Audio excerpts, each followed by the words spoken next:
Good morning, ladies and gentlemen. Today's Basic Military Training Graduation Parade is a celebration of the achievements of these graduating airmen. It is also a ceremony that both teaches and appreciates our Air Force military heritage. Drill is an integral part of military history, a prominence that rests on the fact that its fundamental purpose was to prepare troops for battle. For the most part, drill procedures practiced in the past were identical to the tactical maneuvers employed on the battlefield. It was this aspect of drill which made it such an important part of training. Even today, drill remains a necessary and useful training activity for instilling discipline and esprit de corps. Over 220 years ago, General Washington enlisted the assistance of Baron von Steuben, a distinguished Prussian officer, to help instill discipline. Baron von Steuben arrived at Valley Forge in February of 1778, facing an army of several thousand undisciplined, half-starved, wretched men in rags. To correct these conditions, he set to work immediately and wrote regulations designed to teach the discipline of drill to a model company of 120 selected men. Discipline became a part of the military for these individuals as they learned to respond to commands without hesitation. As they mastered the art of drill and began to work as a team, this group developed a collective sense of pride in themselves and in their unit. Watching this model company perform, observers were amazed to see how quickly and efficiently the troops could be massed and maneuvered into different battle formations. Later members of this model company were assigned throughout the regular army to teach drill. It was through this simple emphasis on drill that the effectiveness and efficiency of Washington's Continental Army were improved. In 1789, Baron von Steuben wrote the Army's first field manual, the regulations for the order and discipline of the troops of the United States. The drill procedures placed into effect at Valley Forge were not changed for over 85 years, and many of these same procedures are still in use today. One form of drill is the salute. Since early times, men of arms have used some form of salute as an exchange of greeting, the most popular of which has been the hand salute. This exchange has been preserved, and its use continued in all modern militaries, which inherit their traditions from the age of chivalry. Throughout today's ceremony, you will see the airmen presenting arms as one form of the military salute. The civilian counterpart of the salute is manifested in various ways, such as placing the right hand over the heart when the national anthem is played, or raising the hand when greeting a friend. The military salute is given in the same manner as a gesture of recognition and a friendly greeting to a comrade in the honorable profession of arms. To maintain the proper decorum and respect for events such as this, we ask that you abide by the following standards while you are here. First, there will be times that you will be asked to stand for the invocation, the playing of the national anthem, ruffles and flourishes, the playing of the Air Force song, the reciting of the oath of enlistment, and the Airman's Creed. Second, we ask that you remain silent during these times, reflecting on the price that has been paid for our freedom. Third, we ask that you pay respect to the flag during the national anthem and as it passes during the review. Military members in uniform will stand at attention and render a salute. Civilians should stand and place their right hand over their heart. Veterans and military members not in uniform may render a salute or place their right hand over their heart. After the last note of the national anthem and after the flags have passed, you may then return your hand to your side. We also ask that all cell phones and other electronic devices be silenced at this time. As the flags pass in review, applause is appropriate, but please limit that applause so that others may hear the narration of the names and hometowns of the military training instructors. Please reserve the strictest respect during our oath of enlistment. During this oath, airmen pledge their lives to support and defend the Constitution and our country. For the safety and comfort of those around you, we ask that you remain in place until our distinguished guests have left the reviewing stand and departed the area. Restroom facilities are located in the buildings on either side of the parking lot, and during this morning's ceremony, smoking and the consumption of alcoholic beverages is not permitted. Finally, please do not go onto the grassy areas when taking photos during the ceremony. The flights before you today are named after Air Force pioneers who have made significant contributions to our enlisted heritage. They have special meaning to all airmen, especially those who are transitioning from civilians to warrior airmen of character. Today's graduates make up these heritage flights and will continue to shape our Air Force. And now I'd like to take a moment to inform you on specific flight locations on the parade field. As viewed from the bleachers, from your left to your right. The first flight to pass in review today is Finch Flight, named for the 13th Chief Master Sergeant of the Air Force, Frederick J. Finch. Chief Finch streamlined the selection process for Chief Master Sergeants, along with facilitating change to an expeditionary force. The next flight is named for the first woman to enter the Air Force, Staff Sergeant Esther McGowan Blake. Blake Flight. Sergeant Blake enlisted in the first minute of the first hour of the first day that regular Air Force duty was authorized for women in 1948. They are followed by Vinegar Flight, named for the 9th Chief Master Sergeant of the Air Force, James C. Vinegar. Chief Vinegar facilitated Master Sergeant's professional education and significant changes to the enlisted performance report. The next flight is named for the Chief Master Sergeant of the Air Force, Paul W. Airy. Airy Flight. Not only was Chief Airy the first Chief Master Sergeant of the Air Force, he also helped create the Airman Promotion System and recognized the need for professional military education for non-commissioned officers. They are followed by Pinkston Flight, named for the Chief Master Sergeant of the Air Force, number 10, Gary R. Pinkston. Chief Pinkston made significant improvements in airman entitlements during Desert Storm. The next flight is named for the 4th Chief Master Sergeant of the Air Force, Thomas N. Barnes. Barnes Flight. Chief Barnes promoted racial and gender equality throughout the Air Force and quality of life issues for all airmen. They are followed by Cody Flight, named for the 17th Chief Master Sergeant of the Air Force, James A. Cody. Chief Cody implemented the new Airman Comprehensive Assessment, along with developing teams to assess the future career paths for airmen. In the center of the parade field are the 737th Training Group's Drum and Bugle Corps, Murray Flight, named for the 14th Chief Master Sergeant of the Air Force, Gerald R. Murray. Chief Murray focused on leading expeditionary airmen while placing greater emphasis on family standards of living. The flights selected to carry our national, state, and territorial flags are named for the 12th Chief Master Sergeant of the Air Force, Eric W. Benkin. Benkin Flight. During his time, Warrior Week was created for basic trainees to better prepare airmen for today's joint flight.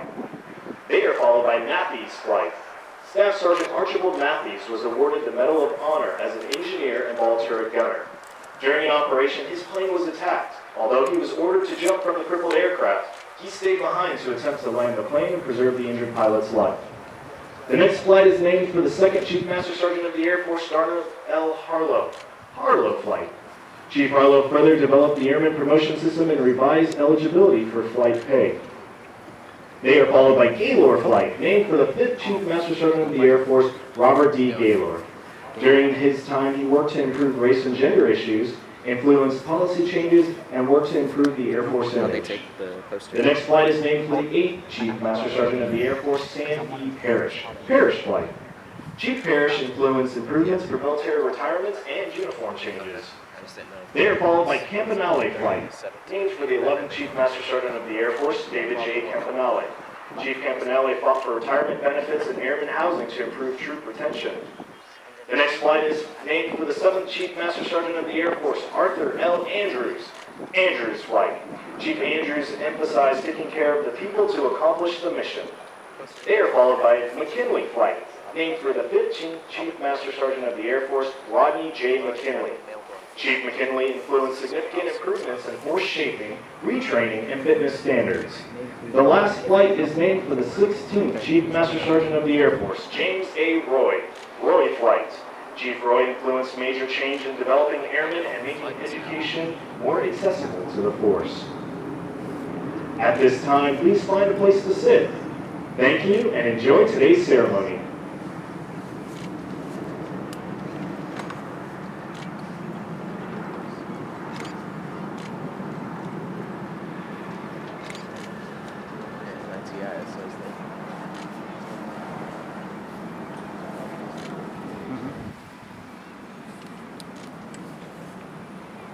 Ladies and gentlemen, please stand for the entrance of our official party.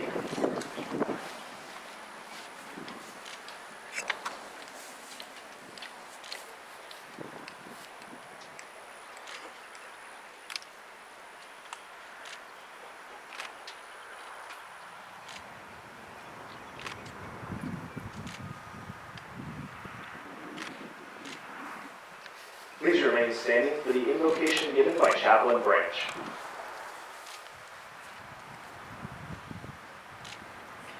If it's your custom, I invite you to pray with me. Mighty and matchless God, we thank you for this celebratory occasion that brings us here as airmen, leaders, families, and friends. We rejoice with these graduates on this day of achievement. We ask for your divine blessing on these graduates as they have labored many difficult weeks and given much of themselves to arrive to this grand occasion. We thank you for their families and friends who have sacrificed and made this day a reality. In your infinite goodness, give them joy as they witness the fruit of their labor. We also pray that you would give to their leaders and their instructors a sense of accomplishment for their faithfulness and dedication in service to these graduates. Grant these airmen that they may be zealous in their calls to truth, justice, and freedom, and may they also bring honor to you, themselves, their family, and the great legacy of the United States Air Force. We ask all these things in your holy name. Amen. Thank you, Chaplain Branch. Ladies and gentlemen, please be seated.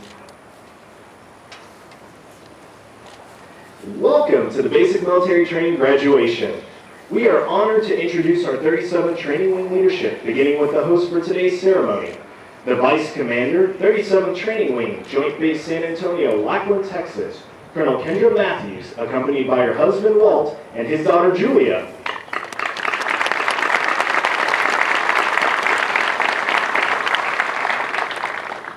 Today's reviewing official is the Commander, Air Education and Training Command, Joint Base San Antonio, Randolph, Texas, General Robin Rand, accompanied by his wife Kim.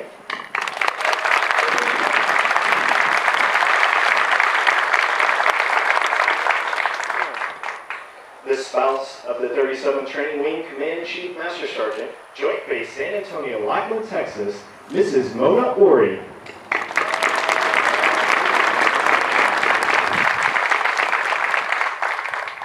The Commander, Basic Military Training, Joint Base San Antonio, Lackland, Texas, Colonel William Fisher.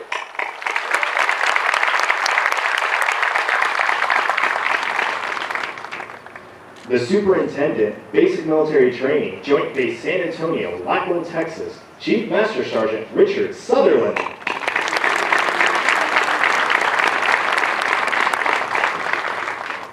We would also like to recognize some of our distinguished guests, beginning with the incoming Commander, Air Education and Training Command, Joint Base San Antonio, Randolph, Texas, Lieutenant General Darrell Robertson and his wife Cheryl.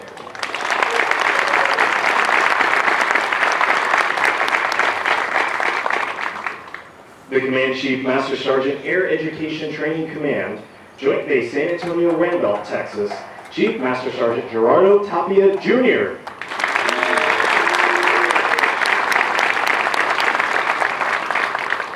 The Director General of Education, Peruvian Navy, Rear Admiral Manuel Ramos Regada.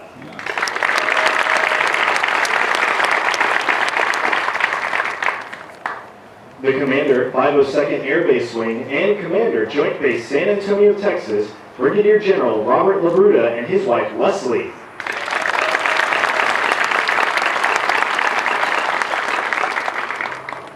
The Assistant Adjutant General Air, Nebraska Air National Guard, Lincoln, Nebraska, Colonel Keith Schell and his wife Lisa.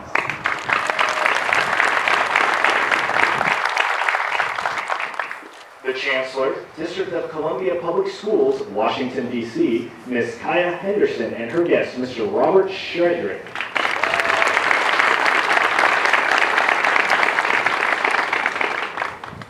With the attendees of the 2015 Air Education and Training Command Squadron Commanders and Spouses course, please stand to be recognized.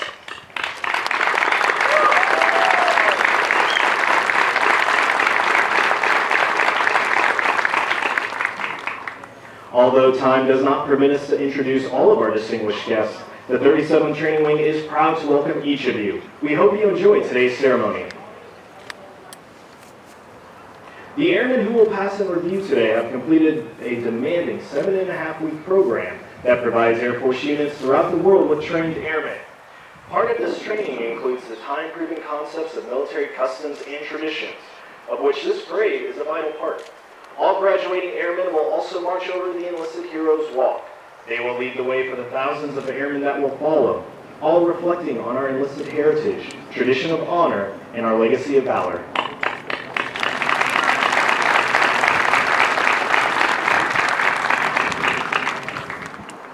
Our Commander of Airmen is Technical Sergeant Giselle Janisek, Military Training Instructor, 322nd Training Squadron. General Rand will review today's ceremony.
Ladies and gentlemen, please stand for the playing of the national anthem.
Thank you. Please be seated.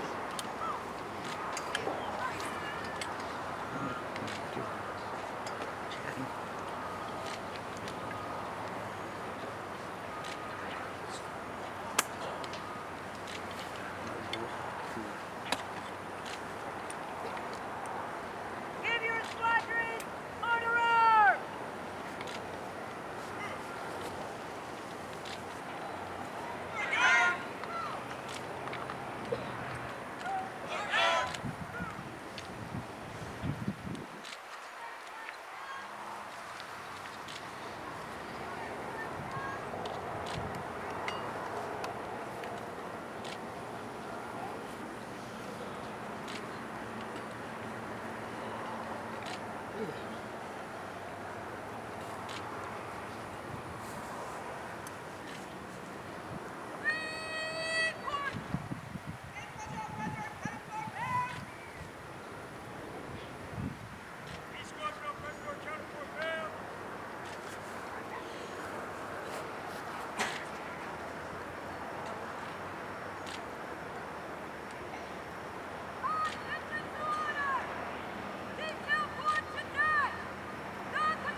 Ladies and gentlemen, please stand for the playing of ruffles and flourishes.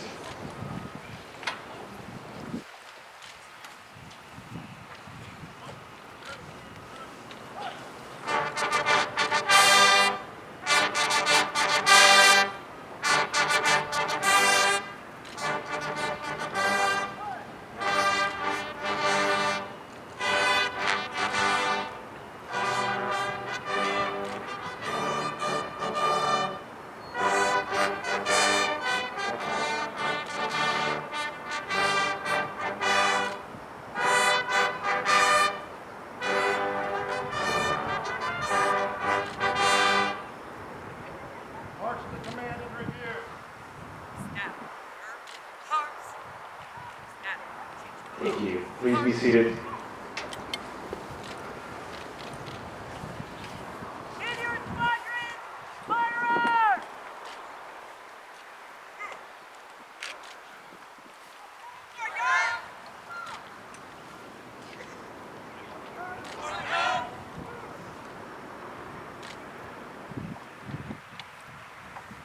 Hands in review!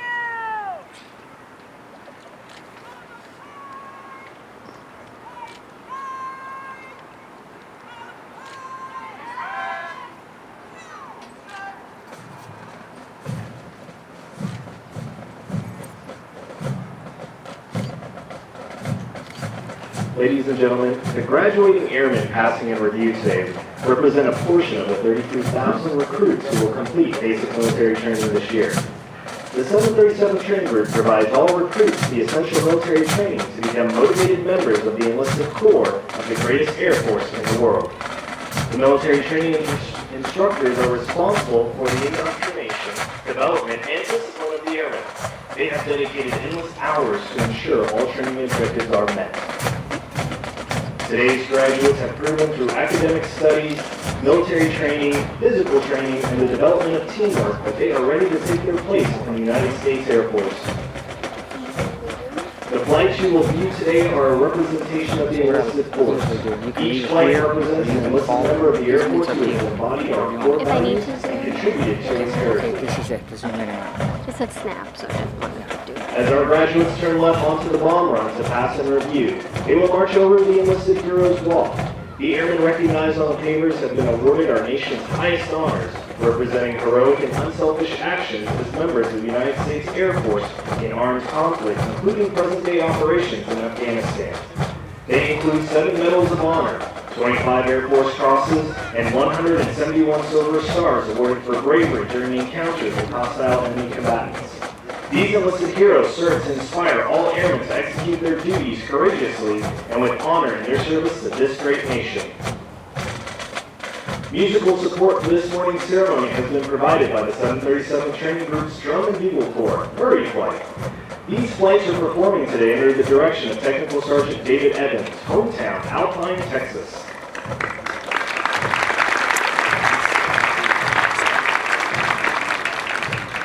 These trainees are also in basic military training, but have been hand-selected to perform for ceremonies of this type. We would like for you to notice our national, state, and territorial flags. As these flags pass in review, please stand and render the appropriate courtesies for our national flag. Once the flags have passed in review, please be courteous of others and be seated in order to allow our guests the opportunity to view the flights as they pass in review.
Instructor, 322nd Training Squadron, Hometown, Lancaster, Pennsylvania.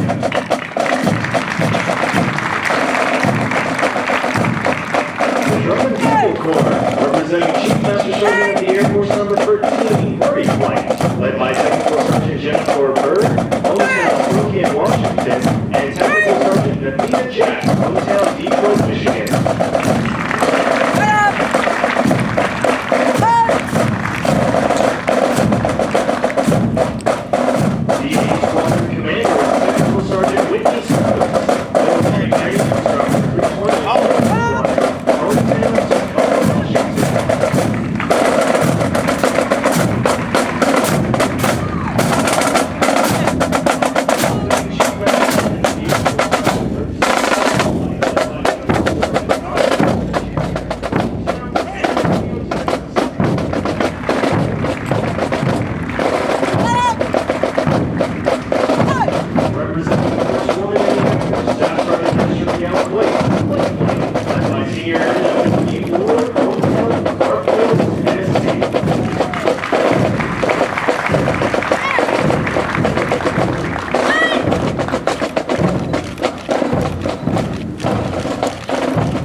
Representing Chief Master Sergeant of the Air Force Number 1, Erie Flight, led by Technical Sergeant Shannon Scally, Hometown, Lyman, Nebraska.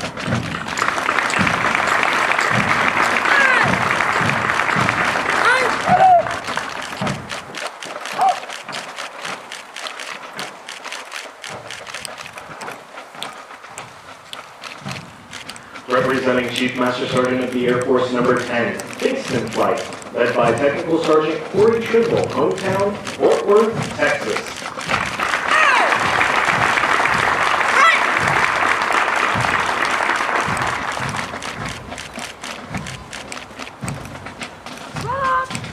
Representing Chief Master Sergeant of the Air Force Number 4, Barnes Flight, led by Technical Sergeant Cassandra Lee, Hometown, Pensacola, Florida.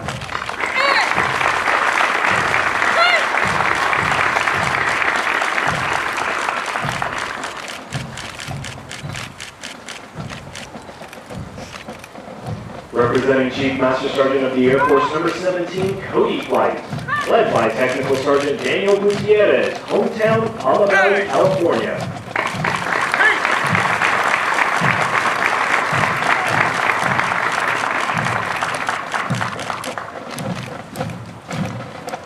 The flights selected to carry our national, state, and territorial flags are representing Chief Master Sergeant of the Air Force Number 12, Lincoln Flight, led by Technical Sergeant Melanie Winteringer, Hometown, San Antonio, Texas, and Technical Sergeant Angelique Cardoza, Hometown, Erie, Utah.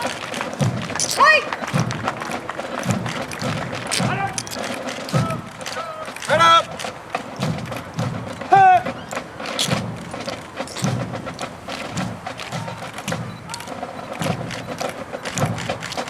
The B Squadron Commander is Technical Sergeant Michael Roderick Jr., Military Training Instructor, 331st Training Squadron, Hometown, Tampa Bay, Florida.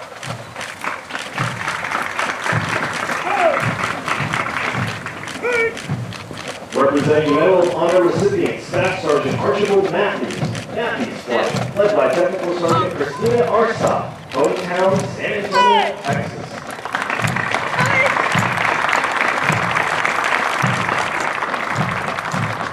Representing Chief Master Sergeant of the Air Force Number 2, Arlo Flight, led by Technical Sergeant Anthony Chua, Hometown, Calibo, Aklan, Philippines.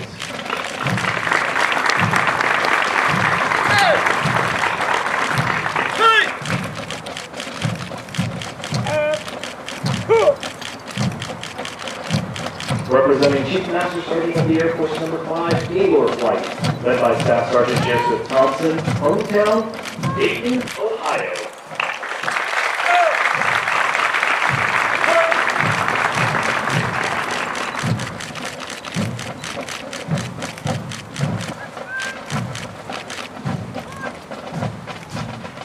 Representing Chief Master Sergeant of the Air Force Number 8 Air Flight, led by Staff Sergeant Kyle Dawson, hometown, Austin, Texas.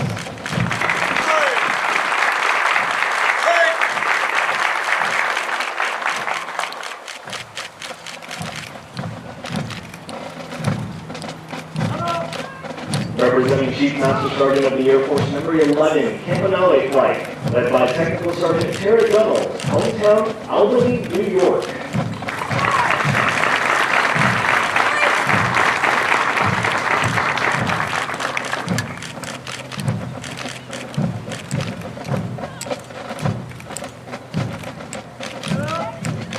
Representing Chief Master Sergeant of the Air Force Number 7 Andrews Flight, led by Technical Sergeant Marquita Gaines, hometown, Pensacola, Florida.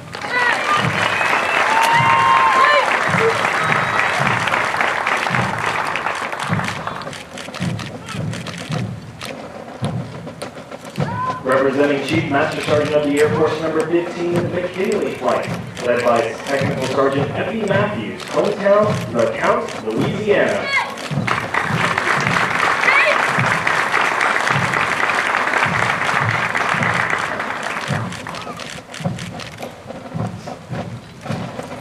And representing Chief Master Sergeant of the Air Force Number 16 Roy Flight, led by Staff Sergeant Igor Dufresne, hometown, Tashkema, Russia.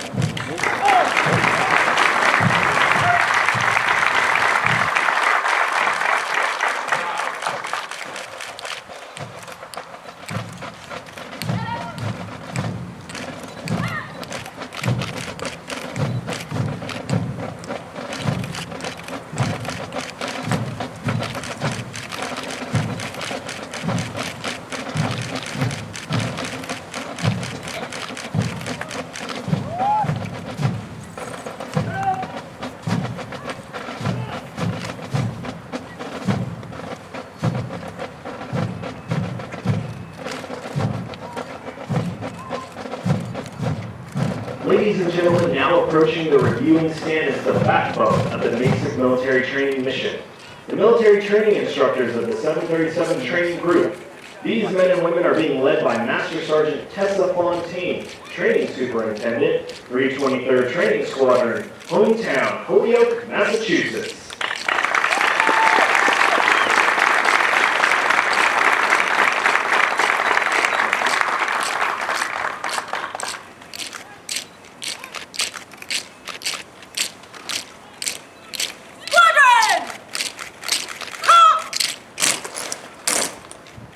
General Rand, we salute you and thank you for your outstanding leadership and dedication to military training instructors and Air Education and Training Command. It has been an honor to serve with you, and we bid you a fond farewell.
Ladies and gentlemen, please stand for the playing of the United States Air Force Song.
The airmen before you have transformed from civilians into motivated, disciplined warrior airmen with the foundation to serve the world's greatest air force. Once these airmen leave basic military training, they will attend technical training to learn the skills needed to perform in one of over 130 Air Force special centers. They will then move on to serve at one of over 84 Air Force bases around the world and work directly with our sister services. As these airmen move on to technical training, they will continue to focus on adapting to military requirements, achieving occupational proficiency, and learning how to be highly productive members of the Air Force. These men and women will prepare for increased responsibilities and must ensure they are trained, qualified, and ready to deploy and operate in an expeditionary environment while maintaining on-station readiness. Of the hundreds of thousands of American citizens that enter the workforce each year, less than 1% have joined the ranks of the U.S. military, and an even smaller percentage in the United States Air Force.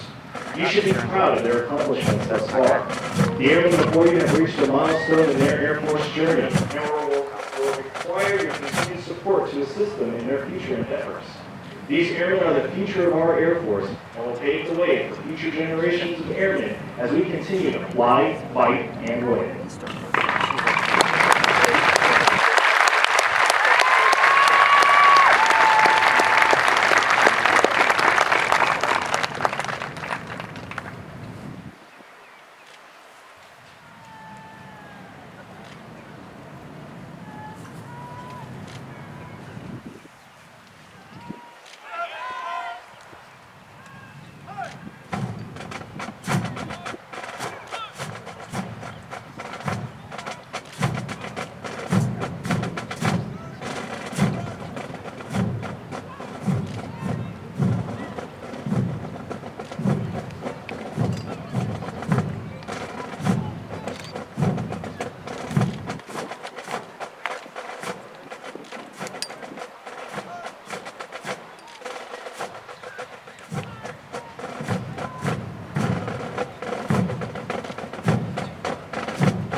These are only the seven ones who just been wearing the letters. I don't know if we have a difference in in our state unless we just went to Which ones are you Air Force? I'm not so sure if we get a turn. Since, I mean, we ran out very quickly.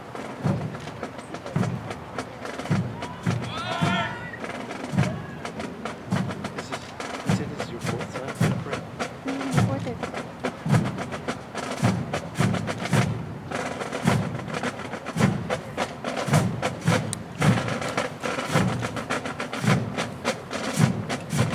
We would like to take a moment to congratulate all of our Squadron Honor graduates, as well as their families.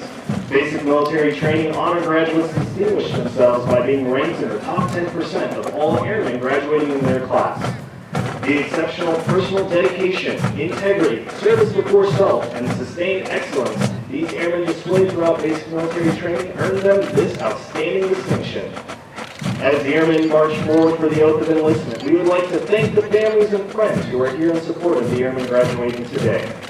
Your words of encouragement helped motivate these airmen through 7.5 weeks of basic military training.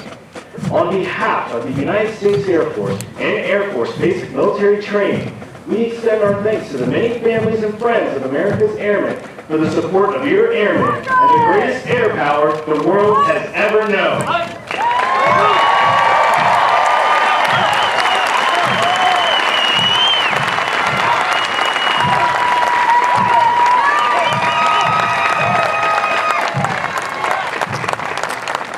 U.S. flag down!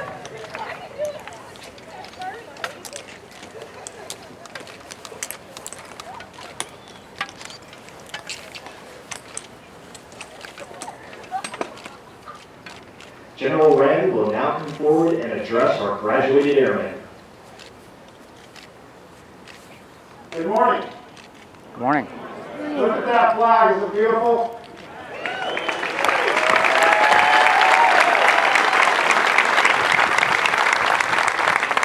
Look at these airmen, what do you think?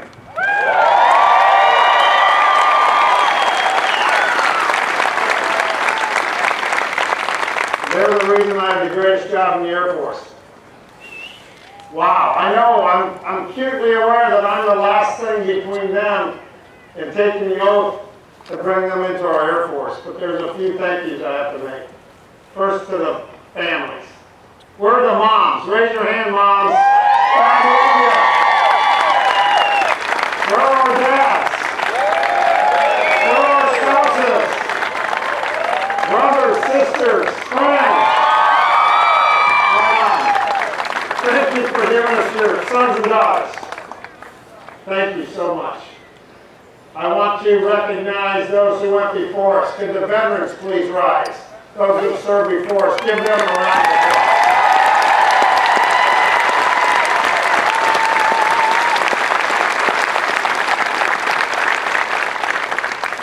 Incredible. Thank you so much for being here, and we stand on your shoulders. They'll stand on your shoulders. I want to thank the 37th Training Wing that's led today by Colonel Matthews. Thank you, Senator, for this honor. You honored me. The 737th, Colonel Fisher, and his squadron commanders, his flight commanders, his senior NCOs, his first sergeants. Are they something or what? But the group I really want to recognize, it's those men and women wearing those campaign hats. You can tell them because their uniforms are spray painted on, okay? They're the ones. They're our military trained instructors. And I want the families to know that they're the best NCOs in our Air Force. Period.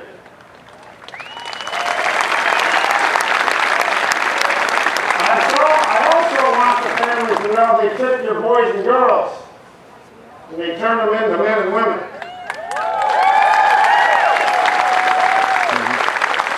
I also want you to know they took this rowdy bunch of, we call civilians, and they are turning them into warriors.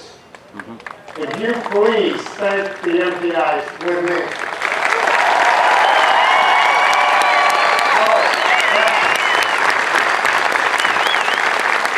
So guys and gals, to our MPI Corps, thank you for being the best in our Air Force. And thank you for your service and your sacrifices that you make to produce airmen for our Air Force. My last request as I leave here, I'm going to need you to keep delivering great airmen to me. Will you do that? Thank you, PIs. You're the best. I'm going to miss you. And I've been honored to be in the Wing for the last couple of years. But the reason we're here is for these 675 airmen.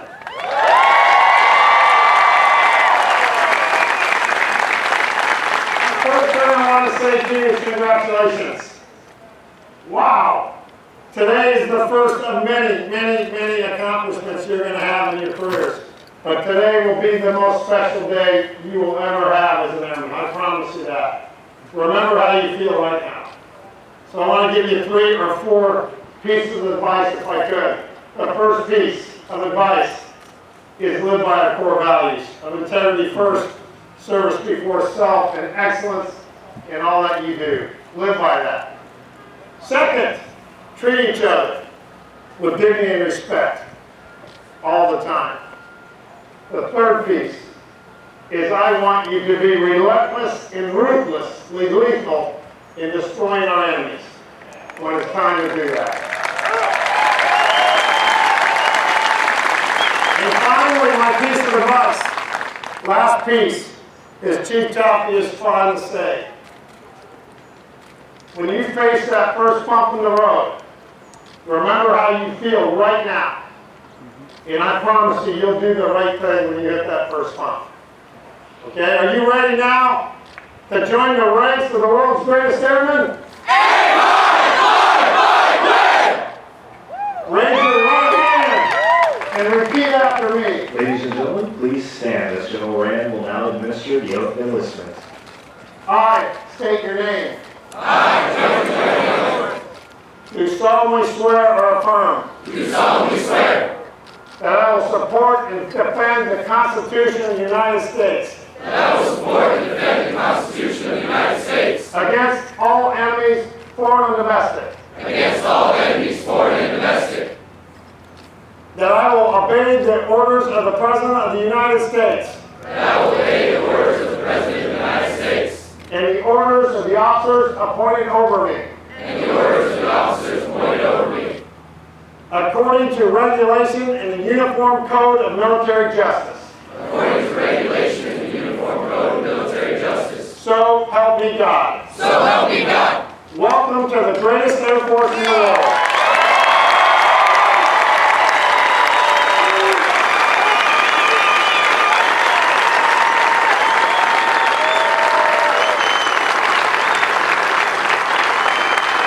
Thank you, General Rand. Ladies and gentlemen, please remain standing as our newest airmen recite the Airman's Creed and remain in place for the departure of our official party. I am an American airman. I am a warrior. I have answered my nation's call.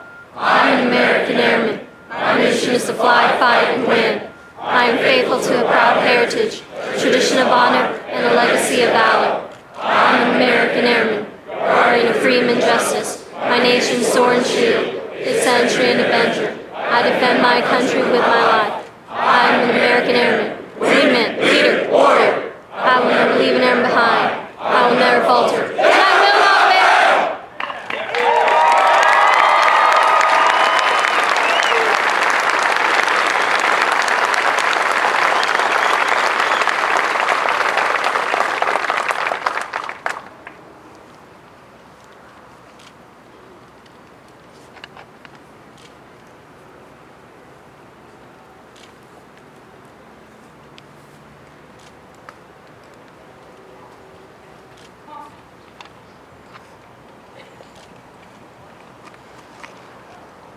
Thank you. Please be seated.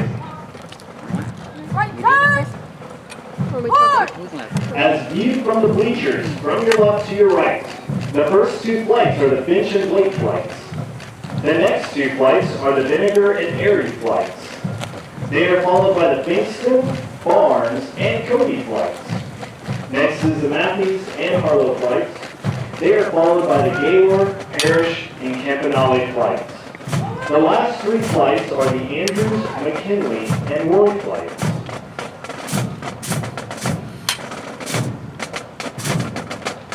Airmen in the state flag mast, Lincoln flight, will be released to their visitors at the equipment locker to your left after they secure the flag.